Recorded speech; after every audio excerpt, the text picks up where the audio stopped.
क्या ये आईआईटी का टैग लगना साथ में कि आई एम एन आईआईटीएन, ये बहुत अलग होता है क्या? अलग मायने होते हैं क्या इसके? 515 बच्चे होंगे टोटल मतलब ही, और मेरी जो रैंक थी वो 500 के आसपास थी। कोई ऐसा इंस्टेंस आपके साथ भी हुआ क्या कि ऐसा हुआ कि आपको लगा कि अब सब खत्म हो सकता है, फिर उभर करके आप बाहर निकल करके आए?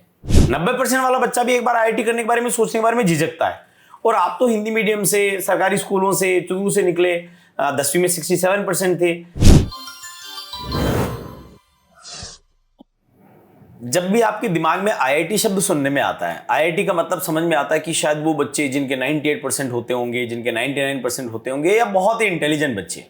ये बात तो ठीक है आपकी कि आईआईटी में वही बच्चे पहुंचते हैं जो इंटेलिजेंट हैं, बट इंटेलिजेंसी का आपने और हमने जो पैमाना बना रखा है, जो खांचा बना रखा है कि केवल जिसके 98% आए वही बच्चा आईआईटी पहुंचेगा, तो आज का हमारा ये वीडियो उस मिथक को तोड़ता हुआ वीडियो है। इस वीडियो में देखेंगे कि धोरों की धरती, जहां की गर्मी पूरे हिंदुस्तान ही नहीं पूरी दुनिया को तपा देती है, उन्हीं चोरों के उन धोरों से निकल करके एक लड़का नरेंद्र बुडानिया सीकर पहुंचता है और एक्सीडेंटली आईआईटी ज्वाइन करता है। कोई प्लान नहीं था कि आईआईटी क्या होती है, एक्सीडेंटली घूम रहे हैं, घूमते घूमते अचानक से एक इंस्टीट्यूट के बाहर बच्चों की भीड़ दिखती है, उसको लगता है यहाँ क्या हुजूम है, कौन सा जादू चल रहा है। अंदर जाके पहुंचता है, कुछ लोग बैठ करके उसको समझाते हैं कि ऐसे कोई आईआईटी करके जगह होती है। बच्चे के दिमाग में आती है कि यार इतने लोग हैं, जुलूस निकलते हुए देखता तो लगता है कि यार बिना शादी के घोड़ी पर बैठने का मौका मिल रहा है, बिना किसी बात को किए हमारा सम्मान जो मंत्रियों का सा हो रहा है। और ऐसे करके वहां से उसके मन में आईआईटीएन बनने का विचार आता है, और उस विचार को लेकर के वो अपनी तैयारी शुरू करता है। 10वीं में केवल 67%, और मजे की बात देखिए कि 12th के साथ में आईआईटी का सिलेक्शन हो जाता है, लेकिन 12th में 67% रह जाती है, इसलिए 12th रिपीट करना पड़ता है। चिंता ये नहीं कि मैं आईआईटी में कैसे पहुंचूंगा, चिंता ये कि 12th को कैसे पास करूं ताकि आईआईटी का रास्ता खुले। एक ऐसे बच्चे से मिलाने जा रहे हैं जो इस बात को साबित करता है कि आप यदि ये तय कर लेते हैं कि मुझे आईआईटी में जाना, और उसके लिए 2 साल की अपनी मेहनत लगा देते हैं, तो फिर आपके परसेंटेज का खांचा टूट जाएगा। नरेंद्र बुडानिया हमारे साथ हैं, रुड़की आईआईटी से आईआईटी इन्होंने पास आउट कर लिया है, और बेहद इंटरेस्टिंग स्टोरी के साथ आज आपको मिलाते हैं। नरेंद्र, बहुत बहुत स्वागत है आपका मैट्रिक्स में। Thank you sir. IIT Roorkee ji, जब कभी गांव से निकले या सीकर में आईआईटी के बारे में सुना पहली बार, तब कभी कल्पना थी कि रुड़की जैसे खूबसूरत कैंपस में पहुंच जाएंगे? नहीं सर, मतलब पता नहीं था कि रुड़की, सुना ही, नाम ही नहीं सुना था मैंने तो कभी, मतलब जब तक रुड़की नहीं गए, मतलब उससे पहले तो काफी अच्छा, मतलब कभी सुना नहीं होता। एक इंसिडेंट मैं आपको बताता हूँ। कॉलेज में हम फर्स्ट टाइम पहुंचे थे, तो पापा को जब मैं लेके गया था, तो मतलब पापा वैसे रेडी नहीं थे, बोले तुम ही करा लो यार एडमिशन वगैरह, जब पहले ही सब कुछ देखे हो। तो पापा को लगा होगा कोई सीकर का कोई कॉलेज होगा, ठीक है चक्कर का। तो पापा भी मेरे साथ पहली बार ही गए थे रुड़की। हम सुबह पहुंचे थे, तो एक इंसिडेंट बड़े फनी सा हुआ था कॉलेज में। हम फर्स्ट टाइम जब सुबह ऑलमोस्ट 5 बजे होंगे, तो अंधेरा सा ही था, तो जस्ट वो ऑटो वाले को किया, उसने कैंपस में छोड़ दिया। अब हमको समझ नहीं आया कि वो जस्ट छोड़ने चला गया, हम सबसे जल्दी पहुंचे थे, सुबह तो कोई था नहीं वहां पे कोई और। तो हम कैंपस के बीच में खड़े, क्योंकि आपने देखा कि रुड़की कैंपस काफी बड़ा है, बहुत बड़ा है, तो हम बिल्कुल कैंपस के मिड में खड़े हैं, और हम पूछ रहे हैं वहां पे किसी को कि भैया आईआईटी कहाँ है। आईआईटी में खड़े हैं। हाँ, ठीक। तो फिर वो थोड़ा सा समझ में आया, बंदा बोला नहीं, चला गया। उसके बाद लगा कि यार ऐसा बड़े कैंपस होते हैं, सुना हुआ था, तो कहीं आईआईटी के अंदर ही तो नहीं है। फिर मैंने देखा आसपास, तो लिखे हुए थे, वो आईआईटी रुड़की का कॉम्प्लेक्स था, मतलब जिसके सामने हम लोग खड़े थे। तो फिर थोड़ा सा ऐसा लगा कि यार अभी तो कॉलेज के अंदर ही कैंपस भी बड़ा सुंदर है, ग्रीनिश है पूरा एकदम, हरियाली वगैरह बड़ी। क्योंकि उसकी वजह ये कि सर ये साउथ एशिया का सबसे ओल्डेस्ट इंस्टीट्यूट आता है टेक्निकल में, तो काफी बड़ा कैंपस है, प्लस बहुत अच्छे तरीके से डिजाइन कैंपस है, तो उसमें हर चीज को प्रॉपर मैनेज किया जाता है, तो काफी अच्छा है, मतलब बिल्कुल बोल सकते हैं। चूरू से निकले हो नरेंद्र आप, फैमिली के बारे में हमें बताओ। फैमिली में कौन क्या है, कैसे क्या करते हैं, कितना वो जानते हैं, पढ़े लिखे कितने हैं? सर मैं अगर आपको लिटरली फैमिली के बारे में बताऊं, तो मेरे मम्मी जो है, आप बिल्कुल बोल सकते हो कि अंगूठा छाप है, उनको अपना नाम लिखना हम ही नहीं सिखाया है, मतलब उतना जरूर आता है। ठीक बात, अक्षर ज्ञान नहीं है, लेकिन मम्मियां वैसे बहुत एक्सपर्ट होती हैं। हाँ, मम्मी वैसे बहुत एक्सपर्ट होती है, आप सही बोल रहे हैं। हाँ। प्लस पापा जो है वो 10th क्लास तक किए हुए हैं, मतलब बाकी इसके अलावा बाकी फैमिली में भी ऐसा मेरा कोई रिलेटिव में ऐसे है नहीं कि बहुत ज्यादा पढ़े लिखे हो, जिनको आईआईटी वगैरह के बारे में, टेक्निकल फील्ड से जिनको पता हो, मतलब आईआईटी वगैरह बारे में, ऐसा कुछ है नहीं। तो यही है, बस पापा खेती करते हैं, मम्मी पापा किसान ही है, मतलब किसान है। हाँ, और एक जस्ट बड़े भैया हैं, तो वो अभी मतलब चूरू में तो खेती भी बड़ा मुश्किल काम है, क्योंकि धूप इतनी पड़ती है, बारिश का कोई उतना रहता नहीं है। तो आपके दिमाग में आईआईटीएन बनने का विचार कैसे आया, या किसने बताया? ये इन्वेंशन कहाँ से हुआ दिमाग में कि अपने को आईआईटी पहुंचना चाहिए? सर स्टोरी ऐसी रही कि मेरे को नहीं पता था, सच में आपको बताऊं तो 10th क्लास तक जब तक मैं सीकर नहीं आया, जैसे आपने बताया कि स्टार्टिंग में मेरे बारे में, तो मेरे को आईआईटी बारे में लिटरली कुछ नहीं पता था। हुआ ये था कि मैं पहली बार सीकर आया था जस्ट घूमने के पर्पज से, और कुछ घर पे कुछ बहाना चिपकाया था ऐसे ही कुछ, मतलब ही चूरू से बाहर निकल, हाँ चूरू से मेरे को जस्ट बाहर निकल, मैं पहली बार कहीं नहीं गया, चूरू से पहली बार सीकर में, मतलब अपने डिस्ट्रिक्ट से पहली बार बाहर निकला था। तो मेरे को बड़े शहर जाना था, बस इंस्पिरेशन यही थी। सीकर में आके यहाँ पे हम लोग जस्ट ऐसे शाम को घूमते थे, क्योंकि मैं घूमने ही आया था। हाँ। तो ऑलमोस्ट 5 से 7 ही दिन बीते होंगे, उसके बाद में मैं कोचिंग वाले एरियाज के अंदर पहुंच गया। और जैसे आपने बताया कि हम एक कोचिंग इंस्टीट्यूट के बाहर हमने देखा कि इतनी भीड़ लगी हुई है और ऐसे क्या हो रहा है यहाँ पे। हम तो पहली बार हम गए अंदर, तो हमको बताया गया ये आईआईटी वो आईआईटी, तो ज्यादा कुछ समझ में आया नहीं, बस ये समझ में आया कि यार कुछ बड़ा है, कुछ तो बड़ा है, मतलब जो हमारे लेवल से काफी ऊपर है। तो ऐसे ही करके फिर उसी टाइम पीरियड में वो जो रिजल्ट आते हैं जेईई वगैरह के, तो उसके जुलूस वगैरह मैंने देखे, तो जैसे आपने बताया कि वो मेरे लिए बड़ा ही इंस्पायरिंग था कि मतलब ऐसा क्या हो रहा है, जो आपने जैसे बोला कि गले में बिना शादी के मतलब ही माला घोड़ी ये सब चीजें मिल रही हैं। हाँ। तो वो चीज बहुत ही ज्यादा इंस्पायरिंग थी कि यार ऐसा काश मैं भी हो सकता हूँ क्या, मतलब मैंने ये सोचा है क्या ऐसा मेरे साथ भी हो सकता है। ठीक है, तो यही सोच के साथ कि यार क्या होता है आईआईटी, मतलब ही उसके साथ प्रिपरेशन, मतलब जब फिर जाना थोड़ा धीरे धीरे करके लोगों से पूछा आसपास, मतलब ही तो ऐसे करके पता चला कि आईआईटी क्या होता है। फिर मैंने ठाना कि यार नहीं, थोड़ा सा करते हैं हम, ये एक चांस तो लेते हैं। बस यही सर स्टोरी थी। मैट्रिक्स कैसे पहुंचे? सर मैट्रिक्स में पहुंचा कि जब मैंने 11th 12th भी यहीं से फाउंडेशन ही किया था, तो विथ 12th मेरा आईआईटी हो गया था, बट मेरे 12th के मार्क्स जो कट ऑफ थी वो जस्ट कुछ 2 नंबर से मेरे 67.8% बने थे, कट ऑफ थी 68.2%। तो वो 2 मार्क्स कम रहने की वजह से मैं कॉलेज नहीं ले सकता था, मतलब ही आईआईटी, और मेरे को आईआईटी ही जाना था एक्चुअली, ऐसा था। तो फिर ये था कि मैंने डिसीजन, मेरे लिए काफी ये एक प्रॉब्लम्स थी कि मैं जाऊं या रहूं, क्योंकि बहुत सारे लोग सजेस्ट कर रहे थे कि जो मिल रहा ले लो, बाद में पता नहीं यही नहीं मिलेगा। तो वो थोड़ा सा काफी चैलेंजिंग था। तो मैं नरेंद्र सर को जानता था स्टार्टिंग से, 11th 12th क्लास से सर ने पढ़ाया हुआ था। हाँ, नरेंद्र कॉक सर जो है उनको मैं स्टार्टिंग से जानता था, उनका काफी मतलब फेवरेट स्टूडेंट की लिस्ट में मैं रहा हूँ, क्योंकि मेरी केमिस्ट्री बहुत अच्छी थी। देन तो सर ही से मैंने डिस्कस किया कि सर ऐसे सिचुएशन में क्या करना चाहिए। तो सर ने बोला कि अगर तुमको कॉन्फिडेंस है तो तुम बिल्कुल चांस ले सकते हो, मतलब ही। तो इसी रूट पे मैंने एक चांस दोबारा लिया, और 12th भी मैंने दोबारा किया, और फिर मैट्रिक्स से मैंने अपनी जर्नी। एक सवाल मैं आपसे इसलिए पूछना चाहूंगा कि बहुत बार ये मिथक रहता है कि भाई आईआईटी में तो कैसे जाएंगे, 90% वाला बच्चा भी एक बार आईआईटी करने के बारे में सोचने के बारे में झिझकता है। और आप तो हिंदी मीडियम से, सरकारी स्कूलों से, चूरू से निकले, 10वीं में 67% थे, फिर भी आपका आईआईटी में हो गया, लेकिन 12th नहीं हुआ। ये थोड़ा सा अजीब सी बात लग रही है हमें सुनने में। सर ये उस ईयर में कुछ टोटल 265 स्टूडेंट ऐसे थे ऑल ओवर इंडिया में, मतलब जिनका आईआईटी हुआ था और 12th नहीं हुआ था। अरे वाह। तो वो आउट ऑफ 265 में मैं एक ऐसा स्टूडेंट था। उसका कारण क्या रहता है? उसका कारण सर मेरी, अगर मैं अपनी जर्नी देखूं तो मेरी जर्नी में था कि 12th की परसेंटेज जो रहती है वो बोर्ड बेसिकली लिखने की प्रैक्टिस बहुत अच्छी होनी चाहिए। तो जनरली यहाँ पे जो स्टूडेंट आते हैं वो एक 10th में अच्छी परसेंटेज के साथ ही आते हैं, मतलब 75 80 प्लस में। तो उनको लिखने का प्रैक्टिस काफी अच्छा होता है। तो 12th में भी अगर वो थोड़ा पढ़ते हैं तो मार्क्स अच्छे लेवल पे आ जाते हैं। मेरे केस में ऐसा था कि मेरे को भी लगा कि मेरे को भी मार्क्स आ जाएंगे, तो इस वजह से मैंने 12th के साथ 12th में बहुत ज्यादा फोकस नहीं किया था। तो फोकस रखा आईआईटी की प्रिपरेशन पे। हाँ, फोकस आईआईटी जेईई की प्रिपरेशन में रखा था। तो प्लस मेरे पास लिखने की इतनी प्रैक्टिस नहीं थी, क्योंकि मेरी 10th की परसेंटेज भी इतनी अच्छी थी नहीं। तो और मेरा इंग्लिश को लेके खास करके बहुत ज्यादा वीक सब्जेक्ट रहा था। तो उस वजह से ही मैं 12th में सफर किया था, क्योंकि बताना चाहिए या नहीं चाहिए मुझे नहीं पता, बट मेरे इंग्लिश में आउट ऑफ 80 19 मार्क्स आए थे 12th के अंदर।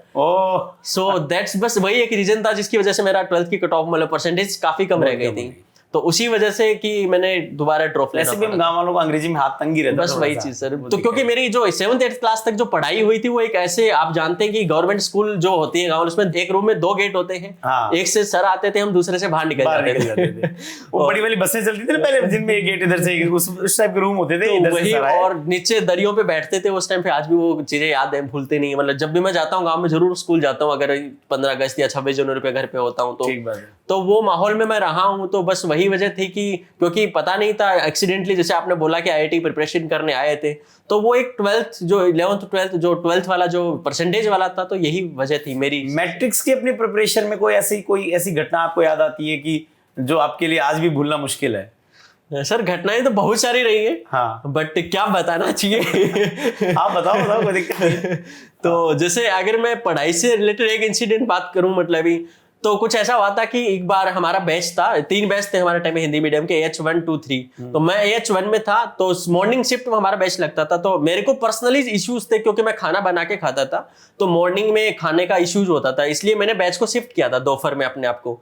और हुआ ये कि उसी टाइम पीरियड में 2-3 पेपर में लगातार मेरे मार्क्स भी काफी कम आए। तो पता नहीं किन लोगों ने ऐसे रूमर्स फैला दिए कि मैं किसी के पीछे जा रहा हूँ, कहीं और लालच में जा रहा हूँ दूसरे किसी और रास्ते पे, IIT के रास्ते से भटक के किसी और रास्ते पे जाना स्टार्ट कर दिया हूँ। उस उम्र के उन घुमाओं की ओर घूम रहे हो जहाँ जाना नहीं है। तो फिर वही नरेंद्र सर के पास ये बात घूमते घूमते हुए पहुंची कैसे। तो नरेंद्र सर एक बार मेरे को बुलाया इसी केबिन में, जब वो पुरानी वाली बिल्डिंग थी, तो सर ने बोला कि भाई क्या चल रहा है। तो मैं बोला सर चल तो कुछ नहीं रहा है, मुझे नहीं पता आपको क्या न्यूज मिली है।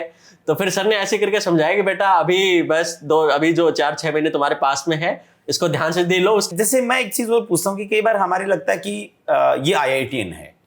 मैं एक ऐसा सवाल है जिसको हम लोग भी जानना चाहेंगे, क्या ये IIT का टैग लगना साथ में कि आई एम एन IITian, ये बहुत अलग होता है क्या? अलग मायने होते हैं क्या? इसके क्या मायने होते हैं? सर बहुत सारी चीजों में मैटर करता है। जैसे पहले हम जब IIT में थे तब हमको भी नहीं पता था कि कितना मैटर करता है, क्योंकि चारों तरफ IITians ही होते हैं, और जब हम बाहर नहीं जाते तो हमको नहीं पता इस टैग की कितनी वैल्यू है। बट जैसे अभी मैं कॉर्पोरेट में हूं, तो मैं वहां पे देखता हूं कि हाँ वहां पे मैटर करता है। आपकी पूरी लाइफ में ये चीज, अलग से किस इंस्टीट्यूट से आप पढ़े हुए, ये चीज लोग देख के एक पर्सपेक्टिव आपके बारे में बनाते हैं कि यार बच्चे का जो, देखो IIT से ये सिद्ध नहीं होता है कि जीनियस आदमी है, बट वो एक चीज सिद्ध करते हैं कि ये बच्चा मेहनती है, और इसको कोई काम दिया गया तो ये अपने टाइम पे, अपने उस लिमिट के अंदर है कि ये इसको कर लेगा। ये चीज एक लोग मानते हैं। वो जो IIT की गुडविल है वो हमारे साथ भी कैरी करती है, उसका ऑरा हमें भी बेनिफिट देता है। जी ठीक बात है। जैसे आपकी पूरी जो जर्नी रही है, उस जर्नी में अप्स एंड डाउन्स भी कभी आए होंगे कोचिंग वाले टाइम में? हाँ बहुत आए थे सर। क्योंकि जब मैं 11th क्लास में जब स्टडी करने आया था, तो मेरी जो रैंक आई थी, फर्स्ट रैंक, आज भी मेरे को वो स्टेज याद है कि अप्रोक्सीमेट 550 515 बच्चे होंगे टोटल और मेरी जो रैंक थी वो 500 के आसपास थी। लास्ट से शुरू कर रहे थे फिर लास्ट से 15 से 20 स्टूडेंट ही मेरे से जस्ट ऊपर थे। और मेरे साथ मेरे जो 10th स्कूल का टॉपर है वो भी आया था सीकरी कोचिंग करने के लिए। तो वो जब छोटे बैच होते हैं ऑलमोस्ट 100 बच्चों के, तो उसमें वो टॉप करता था। बट वो 500 बच्चों की जब एक साथ रैंक लगी तो उसकी भी कुछ 150 प्लस रैंक चली गई थी। तो वो उसके अगले दिन ही बैग पैक करके वापस घर चला गया। बट क्योंकि वो डिप्रेशन, क्योंकि जो बच्चा टॉपर रहा है उसके लिए 150 रैंक पे आना बड़ा ही डिप्रेसिंग होता है। हम तो टॉपर नहीं थे कभी स्कूल में भी, तो हम झेल गए उससे, अपनी चिंता नहीं थी कि क्या दिक्कत है, तो हम उस सदमे को झेल गए। उसके बाद में मेरी रैंक ऐसी धीरे धीरे लास्ट से इंप्रूवमेंट होती गई। तो बट सर मेरी एक चीज ये थी कि मैंने कभी रैंक पर फोकस नहीं किया।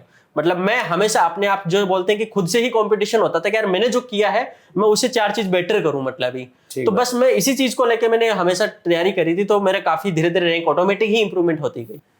नरेंद्र, एक सवाल और पूछना चाहूंगा आपसे कि जब अपन ये प्रिपरेशन करते हैं, चाहे जेई की हो या कोई भी बड़ी प्रिपरेशन हो, उस पूरी अवधि में, क्योंकि 1-2 दिन का काम होता नहीं है, साल 2 साल लगते हैं, बिल्कुल, कई बार हमारी लाइफ में ऐसी घटनाएं घट जाती हैं, कई बार ऐसा कुछ हो जाता है कि वो उस समय में बहुत घातक होता है, हमारे लिए खतरनाक होता है, हमारी उस समय की पूरी जर्नी को कहीं ना कहीं रोक सा देता है।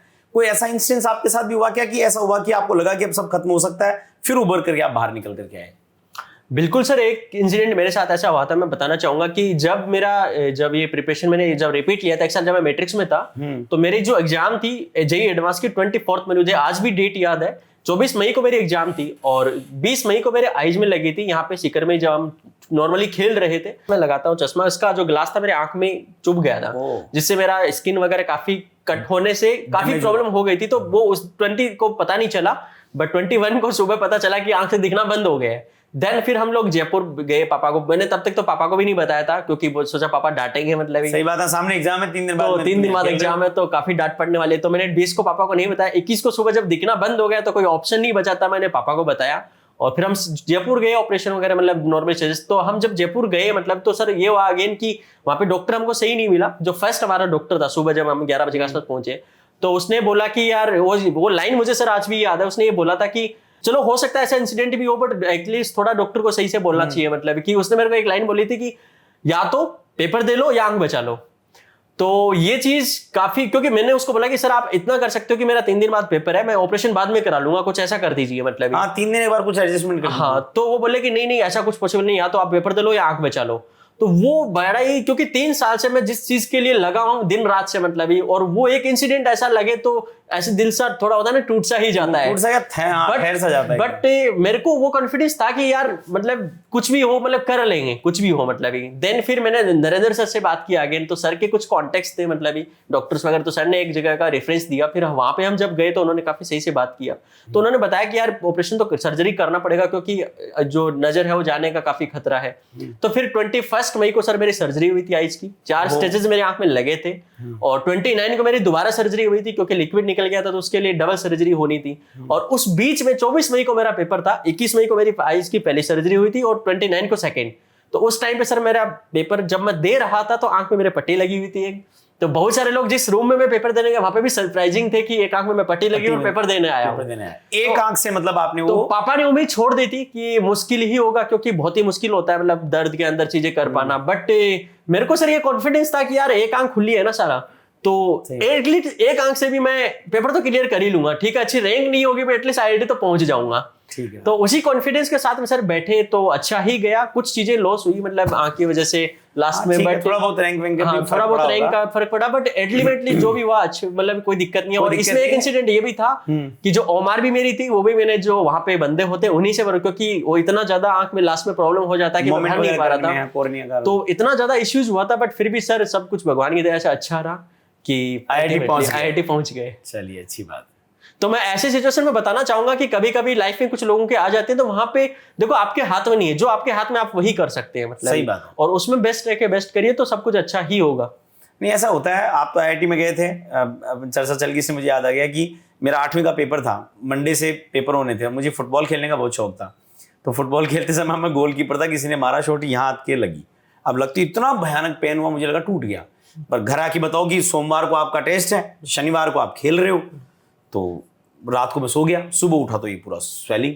मम्मी ने देखा कि पूरा हाथ सूजा पड़ा है, तो मैंने कहा रात को लगी है। फिर पापा लेकर के गए, पता चला कि साहब आपका हाथ फ्रैक्चर हो गया, यहाँ पर पट्टी बंदी, यही हाथ लिखने का था, यही था, लेकिन वो ठीक है लिख करके आए और पास भी हो गए। तो कई बार ऐसा होता है कि ऐसे मोमेंट्स में आपको टूटना नहीं होता है, आपको आगे बढ़ना होता है, आप आगे बढ़ जाइए, चीजें हो जाती हैं। और क्योंकि जो आपने मेहनत करी है ना वो काम आएगी। मैं ये जानता हूं कि जो आपने 2-3 साल में अगर एक अच्छी मेहनत करी, अगर आपने अपने आप को बोलने की तरासा है, तो वो आपको लाइफ में हर जगह पे काम आएगा, वो कहीं भी नहीं जाएगा मतलब। सही बात। वो कम्युनिटी हो जाता है, वो एक साथ फिर आपको इम्पैक्ट देता है। जब हमारा 12th में नहीं हुआ और आईआईटी में हो गया, उसके बाद क्या लगा, मतलब उस समय क्या थॉट्स हैं? क्योंकि वो एक दौरा था जहां पर इधर जाना कि इधर जाना समझ नहीं आ रहा था, तो उस समय क्या चल रहा था उस समय का? सर वो बहुत ही चैलेंजिंग सिचुएशन थी, क्योंकि जैसे मैंने आपको बताया कि आईआईटी में वो एक ऐसा मतलब मैं पूरी इस जो सिक्कर का कोचिंग का माहौल है, इसमें मुझे मेरे जैसे कोई और स्टूडेंट नहीं मिला कि जिसका आईआईटी में हुआ और 12th में नहीं हुआ हो। मैं जिसको भी बताता तो वो भी बड़ा ही 2 मिनट के लिए ऐसे देखते सरप्राइजिंगली कि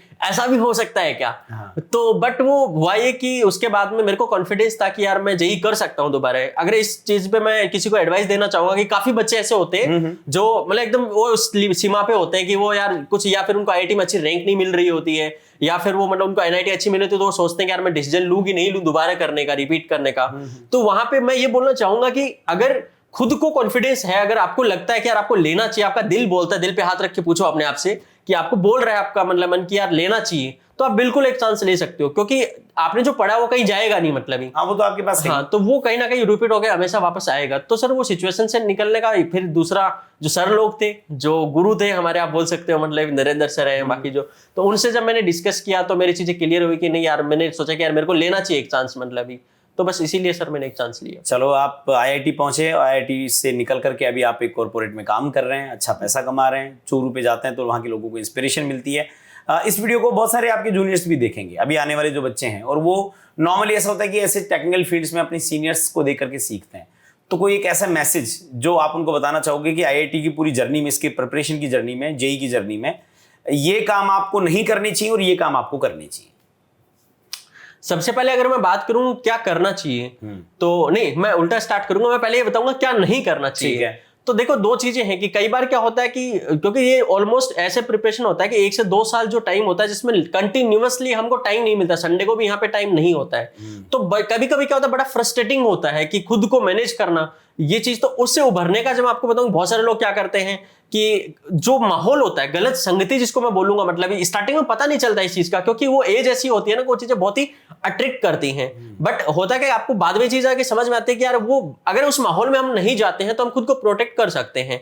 तो आपको फ्रस्ट्रेट होकर ये नहीं करना चाहिए। हाँ ठीक है, मूवी देखना जैसे मैं कुछ लोग करते हैं तो वो कोई गलत नहीं है, मैं भी मूवी कभी कभी देख देता था। जैसे पेपर हमने दिया उसके बाद आके मैं हमेशा मैं संडे को मूवी देखता था, मतलब ही तो उससे थोड़ा बहुत 2-4 घंटे अच्छी हो गई। बट ऐसा नहीं कि फिर मैं पूरा 4 दिन मूवी ही देख रहा हूँ। वो आप कुछ भी कर रहे हो तो आपको ये पता होना चाहिए कि आप ये क्यों कर रहे हो और ये कितने टाइम के लिए आपको करना है। ये बहुत ही ज्यादा इंपॉर्टेंट चीज है। तो कुछ बच्चे क्या करते हैं, कभी कभी फ्रस्ट्रेशन में आके कुछ ऐसी चीजें करने लग जाते हैं जिससे रिलैक्स होने के चक्कर में वो पूरा ही रिलैक्स हो जाते हैं। जो रास्ता जो सोच के सीखकर आए थे उससे वो भटक जाते हैं, मतलब ही। तो ये बिल्कुल नहीं करना चाहिए। और दूसरा क्या करना चाहिए अगर मैं बात करूं तो आपको एक तो क्लास कभी मिस नहीं करनी है। आप हो सकता है 2 दिन घर पे आप बीमार, आप नहीं पढ़ पाए, चलेगा, मतलब आपने दिया हुआ होमवर्क अगर आप छूट गया वो भी चलेगा। बट अगर आपने कोचिंग छोड़ी है तो वो बिल्कुल नहीं चलेगा। क्योंकि ऐसा होता है कि ऐसे अगर बच्चा 11th में स्टार्टिंग में आता है तो उसने अगर 2 दिन एब्सेंट कर दिया तो पूरा टॉपिक निकल जाएगा। और अगर एक बार आपका, जैसे एग्जांपल के लिए मैं बात करूं, फिजिक्स में सपोज आपने मैकेनिक्स में कुछ गड़बड़ कर दिया तो वो आपको ओवर द जर्नी 11th में भी, पूरे जर्नी में परेशान करेगा और वो 12th में भी परेशान करेगा। क्योंकि आईआईटीज में जो क्वेश्चन आते हैं वो एक टॉपिक से कभी नहीं आते हैं, वो 4 टॉपिक्स को मिक्स करके आते हैं। तो वो कॉन्सेप्ट आपने एक जगह पे छोड़ा है तो वो आपको पूरी ओवर द जर्नी परेशान करेगा। तो ऐसी चीजें काफी हो जाती है। तो कोचिंग कभी नहीं छोड़ना चाहिए मेरे अकॉर्डिंग। मैंने ये आपकी दोनों राय बहुत महत्वपूर्ण है। और इस वीडियो को देखने वाले लोगों से मैं कहना चाहूंगा कि नरेंद्र की जर्नी हमें इस बात को साबित करती है, हमें इस बात के प्रति आश्वस्त करती है कि यदि आपका लक्ष्य बिल्कुल तय है और उस लक्ष्य की तैयारी के दौरान आप यदि एकाग्र होकर के अपने लक्ष्य की ओर बढ़ते हैं तो इस बात का कोई फर्क नहीं पड़ता कि बैकग्राउंड आपका कैसा रहा। आप हिंदी मीडियम से आते हैं, गांव से आते हैं, शहर से आते हैं, आप बड़े नंबर, बड़े परसेंटेज लेकर के आते हैं, सामान्य लेकर के आते हैं। बस तय ये होता है कि जिस समय आप बड़े लक्ष्य की ओर आगे बढ़ते हैं उस यात्रा में हर समय केवल अपना ध्यान अपने लक्ष्य पर बनाए रखिए। उसके बाद में 10th में 67% लाने वाला नरेंद्र बुडानिया भी आज आईआईटी रुड़की से निकल करके और एक बड़े कॉर्पोरेट में काम कर सकता है। इस वीडियो को देखते समय ये भी देखें कि क्या क्या गलतियां हमें करनी चाहिए और नहीं करनी चाहिए, दोनों भी नरेंद्र ने अपने अनुभवों से साझा किए। नरेंद्र, आपको बहुत बहुत शुभकामनाएं। ईश्वर करे आप बहुत अच्छा काम करें, खूब सारे कॉर्पोरेट्स में जाएं, हमें खूब गौरवान्वित करें। और आप सब लोग भी इस वीडियो को देखिए, साझा करिए, लोगों तक पहुंचाइए, बच्चों तक पहुंचाइए और उनको बताइए कि लक्ष्य यदि तय हो, पाने की इच्छा हो, सब कुछ संभव हो जाता है। बहुत बहुत धन्यवाद। Thank you.